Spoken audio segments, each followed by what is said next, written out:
It's Saturday Night Live! Starring Nate Cartoonist, Nate Cartoonist, Nate Cartoonist, Nate Cartoonist, Nate Cartoonist.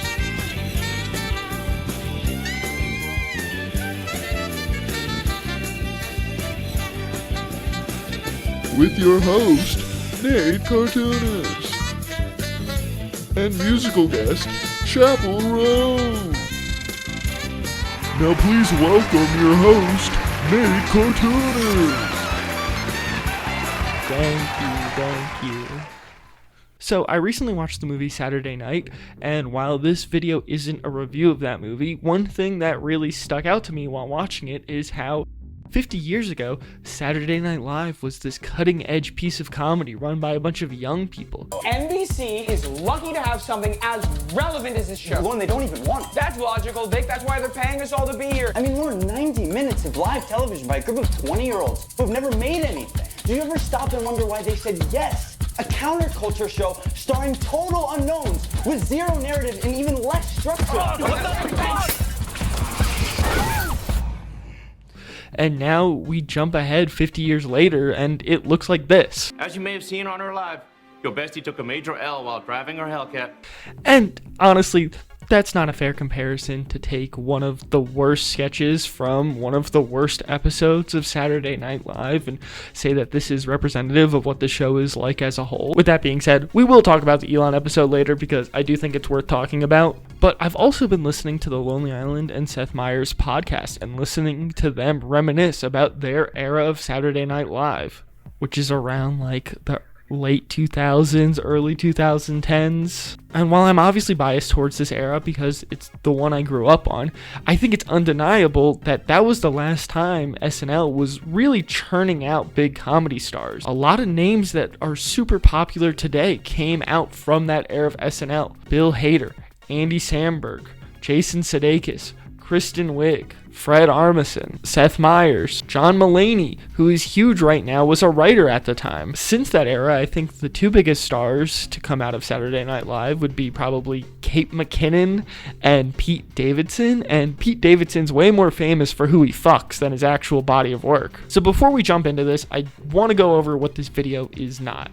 This video is not a Saturday Night Live hasn't been funny since I was young and impressionable type video. While I will be comparing and contrasting older SNL to current day SNL, this isn't me trying to say that the current writers or cast are less funny than old members of the show. Second, this should probably be obvious, but if you think that this video is going to be me saying something along the lines of SNL is bad now because it's gone woke, you can click off now. That's not even a little bit what this video is, so you can just, this video is not made for you. I'm sure there's plenty of online creators talking about how the new cast are a bunch of beta male cucks. Meanwhile, their YouTube videos use a furry avatar instead of showing their actual face. But here's the thing. I think there are some incredibly talented people on SNL right now, but I feel like ever since the mid-2010s, the show has had a bit of an identity crisis. It doesn't know what it wants to be or who it's for. And so in this video, I want to explore some of the reasons that may be the case.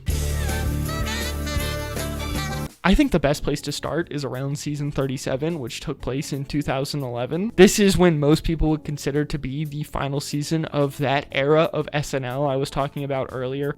All the heavy hitters are still on the show. Kristen Wiig, Samberg, Hader, everyone.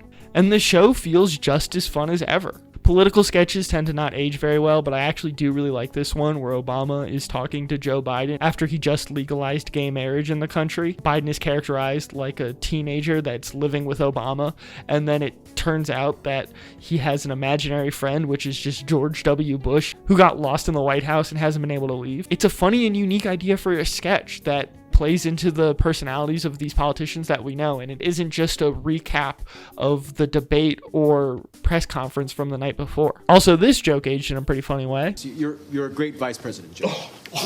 Well, some people say I'd make a great president. All right, better than you even. Who says that, Joe? George.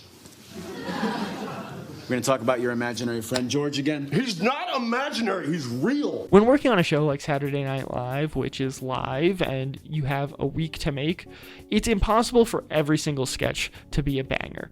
There is not going to be a single episode of this show that has only good sketches. That's just the nature of how these things go. But you can see this late into the era that the writers really understand the strengths of these actors. Sudeikis is perfect if you need a straight man or a sleazebag. Hader is amazing at impressions. And Wig can make even the most absurd characters work.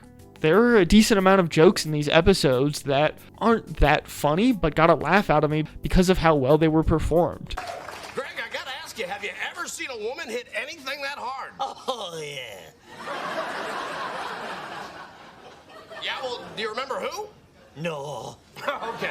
And having pre-recorded segments on Saturday Night Live was not something this era invented. It was something that was always needed to fill in the time between set changes.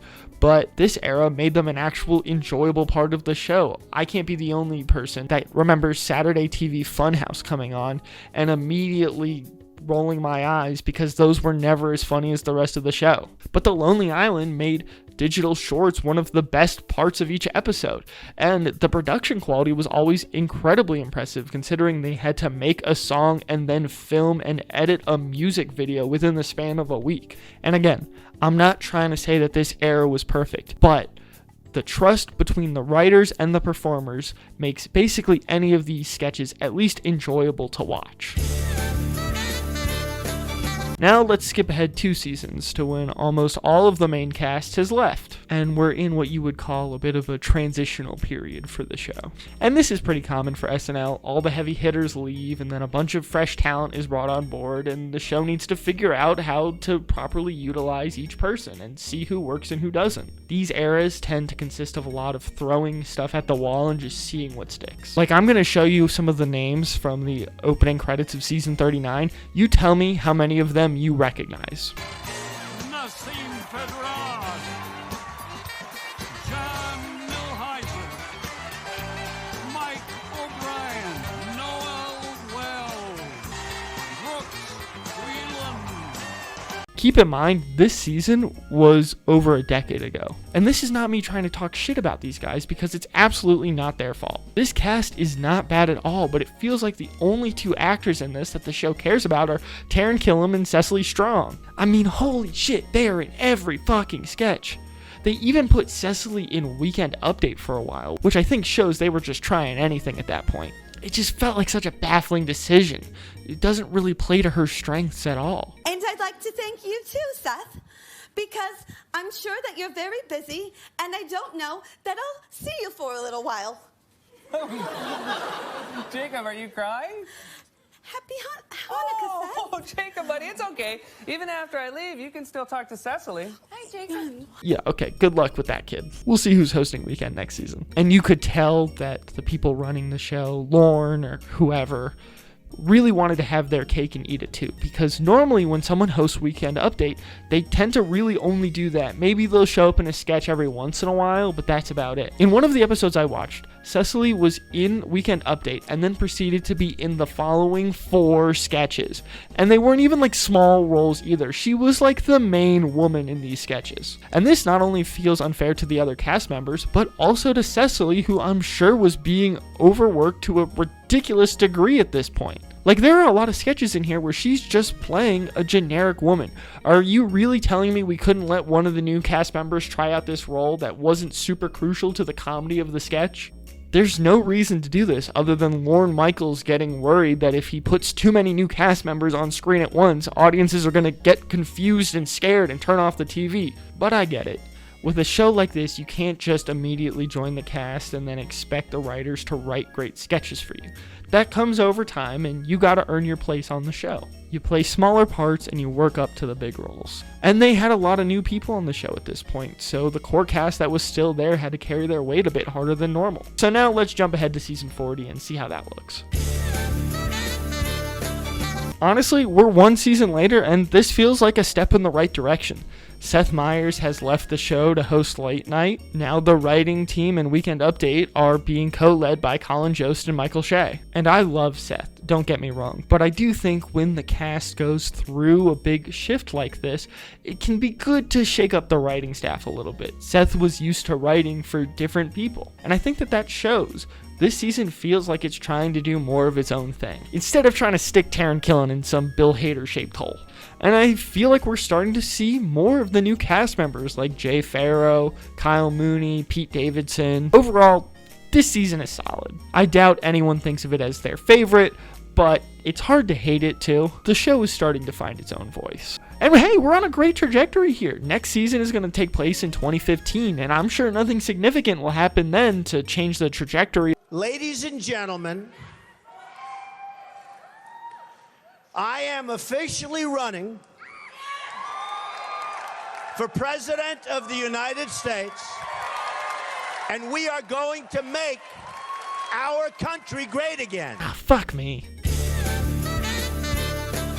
Yeah, okay, so now we gotta talk about politics for a bit, which I know is the last thing that everyone wants to talk about right now, considering we are only days away from seeing a headline saying Trump appoints Joe Rogan as White House press secretary. But this motherfucker tends to infect anything that he touches. So basically, on June 16th, 2015, almost a decade ago, Jesus Christ, Donald Trump announced that he was going to be running for president of the United States. He was saying outlandish things, and at the time, people thought that it was crazy that he was even running for president, but ultimately harmless. So on November 7th, he was brought on to host SNL. I wish there were some real men around here, you know? Oh, you read my mind, girlfriend. I would kill for a real man. Hi, ladies. Oh, hi, Donald Trump. Oh, nice to meet you. And yeah. It didn't go great. This is the worst rated episode of SNL on IMDb, which is impressive considering there's like 1,000 episodes. It's currently sitting at a 3.1 out of 10. And I'm not going to talk too much about this episode because we've all seen clips of it.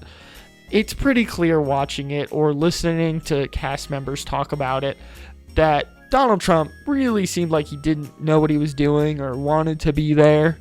He doesn't really know how to read. So during like the table read, and he's the host, so he's at everything. Yeah. He would go, I'm not going to say this. I think I'm going to say it the way I want to say it. Is that okay? Is that okay, Lauren? Is everything? And everybody's like, what? It feels like they put him in the least amount of show that they possibly could where he could still be considered the host. Like there's this sketch where he's just tweeting the whole time and you see him at the beginning and then you don't see him the rest of the sketch. It's very clear that the crew had to work around him. Hello, everyone. I hate to break it to you guys, but I'm not going to be in the next sketch. He was too busy, and I was too busy, and I just didn't want to rehearse. Now, people have argued that having him on the show at the start of his campaign gave him a bigger spotlight and made people view him as this silly goofball instead of this horrible racist. And I'm not going to comment on whether or not I think those people are right or wrong, but, you know. What I am going to say, though, is this episode got people talking about Saturday Night Live in a way that they hadn't been talking about it for years, for better or for worse. But if you clicked on this video, you probably already know that somehow Donald Trump himself hosting Saturday Night Live was not the most significant Trump-related thing to happen to this show. Because on October 1st, 2016, we got this. Good evening, America. I am going to be so good tonight. I am going to be so calm and so presidential that all of you watching are going to cream your jeans. So let's talk about Baldwin Trump. On his first appearance on the show, it was basically just a recap of the debate from earlier that week, and most of the joke was, look how ridiculous Trump looks and how funny he talks and how vulgar he is. Since then, this type of low-hanging fruit has been generally referred to as orange man bad type humor. And at this point, for a lot of people, it's incredibly overplayed and driven into the ground. And personally, I think that this type of humor, where we're just making shallow remarks about how Trump looks and talks just to piss him off, reminds me a lot of the conservative joke of being like, well, I identify as an attack helicopter. And then liberals go, well, that's not very funny. That's, you guys have one joke that you always make, and then they go, you're triggered. You're so triggered right now. Ha ha ha. The joke itself wasn't supposed to be funny. What's funny is that you're triggered. It's the same shit, just on the other side of the political spectrum. But at the time, it hadn't been completely beaten to death yet. But the biggest factor here was that Trump saw the episode and hated it and tweeted about how unfunny SNL was. And everyone that hated Trump got a real kick out of that. Also, using Baldwin instead of a pre-established cast member was kind of exciting at the time. Alec Baldwin is still the person who has hosted Saturday Night Live more than anyone else, so he's basically an honorary cast member at this point. And before him, they were having Taron do it, and I do not think that man could have carried the show on his back any harder at this point. Plus, if we're being honest, his impression wasn't the best. Good evening. As the man who's almost certainly your next president, I wanted to give you a chance to get to know the real Donald. He wasn't a great fit. And then they had Kate McKinnon as Hillary, and it really felt like they expected Hillary to win, and so having Baldwin on every week felt more like a temporary gimmick than anything, where his cameos would just last through election season. But here's where I noticed another shift happening. The sketch went viral the next day because everyone was watching it on YouTube and posting it all over social media. And this wasn't the first time that an SNL sketch blew up on the internet, but the fact that Trump was talking about it meant it was on the news, and it was reaching a wider audience than it normally would. Because before this, Saturday Night Live was mostly this thing for nerds who liked comedy enough to be willing to stay up late and watch the show every week. But now it's getting shared by liberal moms on Facebook, and they thought it was the funniest shit they've ever seen. I get that if you're younger and you're watching this, that's hard to kind of relate to. So like for millennials watching, imagine if they had Trump turn himself into a pickle. Right, now you get it. And for Gen Z, it would be like if they had Hillary say that she has no skibbity riz, right? That's, you guys find that funny, right? So there you go. Yeah, it was a big deal. And then because these were the people that were liking and sharing the videos, it felt like SNL started catering to them more. You can tell because they brought on comedians like Melissa McCarthy to play Sean Spicer, and every mom I know thinks Melissa McCarthy is hilarious, and not a single other person I know does. So each week it was honestly more of the same, because if there's one thing we know about generations that didn't grow up on the internet, it's that they have no idea when a joke stops being funny. And another shift that we were seeing with these Baldwin Trump sketches were how Democrats, specifically Hillary at this point, were portrayed. SNL has always leaned left. I think. I don't know. Maybe they were right-leaning back in like the Reagan years or something. But as far as I can remember, SNL has always leaned left. But they always still criticized both sides, because both sides have things to criticize. And listen, I get why you would want to focus your criticism on this guy. He is just so not good. But a lot of people, especially young people, had problems with Hillary too. So when the show portrayed her as some epic, cool, perfect girl boss, it made them feel even more alienated and like the show really wasn't for them anymore. Secretary Clinton, what do you think about that? I think I'm going to be president.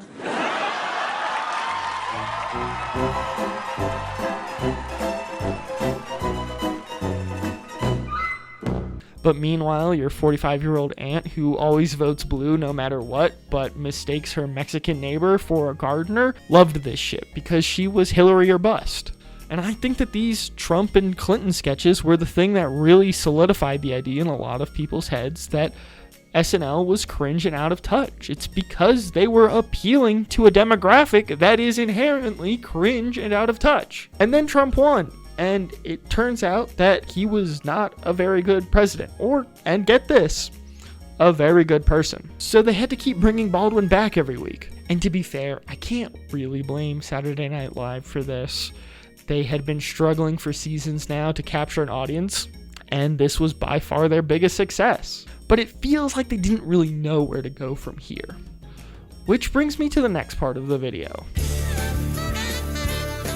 So SNL fans that are watching this right now might be upset at me because this video is supposed to be about modern day SNL, but so far the most recent sketch that I've talked about was like 8 years ago. But I think it's still important to talk about because for most casual viewers, this is still the thing that defines modern SNL. But 4 years later, we had another election, and this was SNL's chance to course correct. And boring. They brought Baldwin back still. But this time, instead of using a current cast member for Joe Biden, they brought in Jim Carrey, which was always a weird choice to me. One of the bigger criticisms of Biden was that he was old and slow, so getting one of the most energetic and animated actors to portray him always felt like an odd choice, and maybe like they were trying to subconsciously make people think that Biden was more lively than he actually was.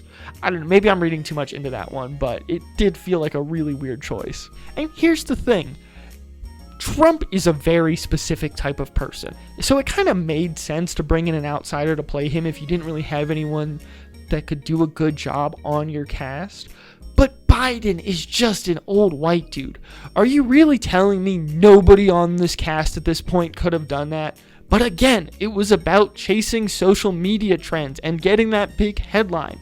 And having Beck Bennett play Biden was just not going to do the same thing. And meanwhile, this same season, this happens. Thank you very much. It's an honor to be hosting Saturday Night Live. But hey, this one's only the 15th worst episode of the show, so congrats, Elon.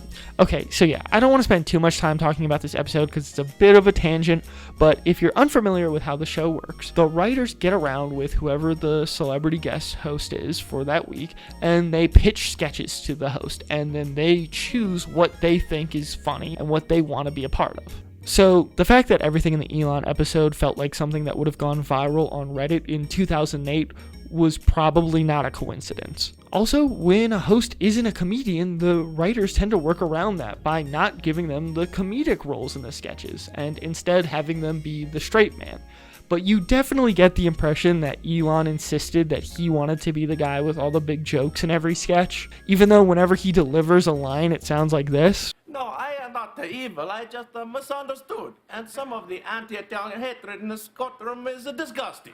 And so the writers had to work around that when writing these sketches that were probably at least somewhat Elon's idea as well. Like, let's take a quick look at the Wario sketch that went viral after he hosted. First, this idea feels like something that was pitched by a guy who thinks that racist Mario is the funniest video on the internet. But Wario is supposed to be the main character in this sketch. The whole thing revolves around a trial because he killed Mario in Mario Kart. But he has surprisingly few lines considering that. And it's probably because every time Elon talks, he sounds like this. People are so mean online. Like, there's a part in this sketch where it's revealed that Luigi has been sleeping with Peach, and this doesn't really make a lot of sense to me in the context of the sketch. The trial is about Wario killing Mario. Why are we talking about Luigi having sex with Peach?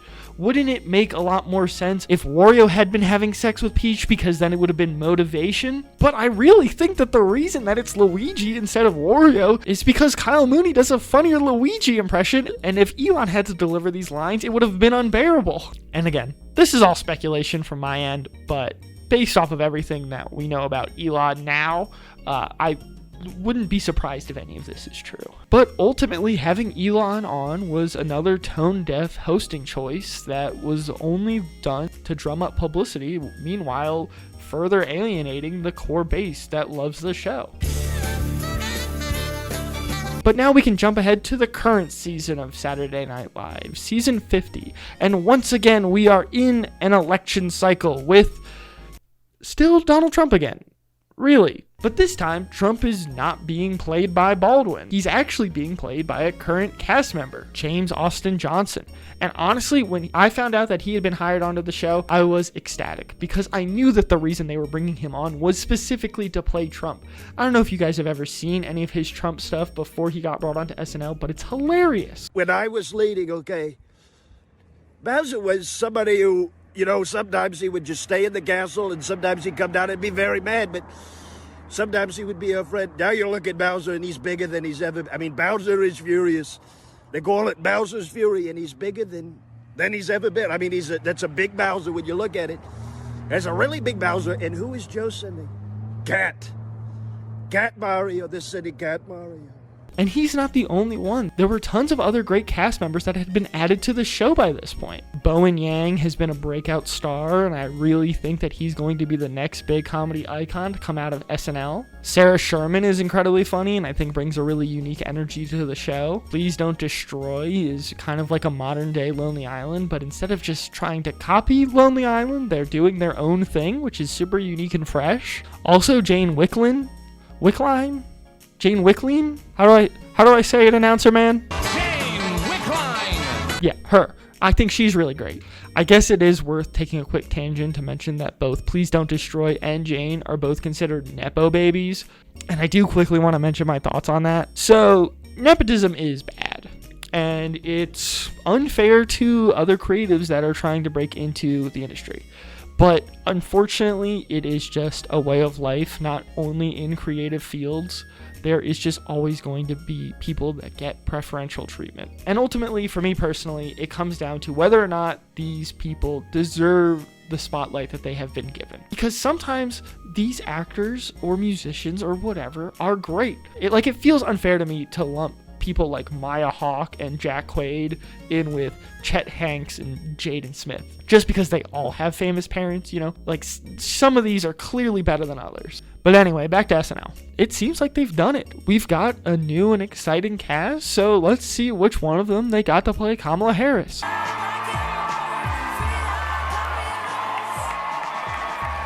Oh, it's Maya Rudolph. Okay. Okay. To be fair, Maya Rudolph makes the most sense. Maya was an actual member of SNL years ago, and she does actually look a lot like Kamala Harris. You could argue that maybe this is part of a systemic problem of SNL not hiring women of color. So the only woman that actually looks like her was on the show over a decade ago. But still, I think everyone was expecting her to play Kamala the second that she was announced as Biden's VP. Okay, but then let's see who's playing her husband. Sandberg. Okay. Really? Doug is just like a generic white guy. Did we really need to bring in Sandberg for this? Because now we have to squeeze him into like every opening sketch so that Sandberg has some lines. Because I feel like he was not a very prominent member of this campaign. But okay, I can't complain too much about Andy Samberg coming back to SNL, especially because that meant we got another Lonely Island song. But her VP, right? Let's see who's playing Tim Walz.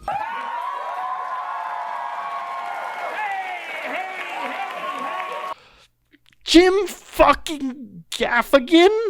Jim fucking Gaffigan. This guy has no connection to Saturday Night Live at all. He's never even hosted it before. And I get that Gaffigan's whole brand is goofy white dad, which is the same as Walz. But really, there's no one on the cast that we could have used to play him. Oh my god, they brought in so many celebrities. I completely forgot to talk about Dana Carvey as Joe Biden. Honestly, it's better than when they had Jim Carrey do it.